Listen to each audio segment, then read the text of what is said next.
আসসালামু আলাইকুম। তোমার বাড়ি যাবার 2 মাস পর যাবার পরে ভাঙ্গা ঘর পড়ে আছো গা।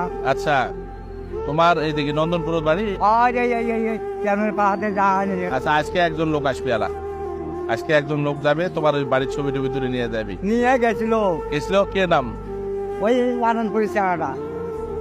কি নাম চেহারার? এই কি করি আলফারে বেড়া নাকি ছবি টবি তুলে নিয়ে গেছি। আজকে তুই নিয়ে গেছিস? তুই আজকে নিয়ে যাবি। আমি বলি ওর বাড়ি হলো ওই যে নারায়ণপুর, তোমার একটা কাছে চেহারা। আলফারে বেড়া কি হবা গোপা নয়। ওই আজকে এই সুজন, তুই আজকে নিজে যাবি, দেখবি, দেখে কিছু টাকা নিয়ে ওনার ঘরটা ঠিক করে দিয়ে দিস। ঠিক আছে, গেলাম চাচা, গেলাম চাচা, গেলাম। আচ্ছা, তোরা ভালো থাকেন। না খারাপ পেয়ে দেখেন। আচ্ছা। আর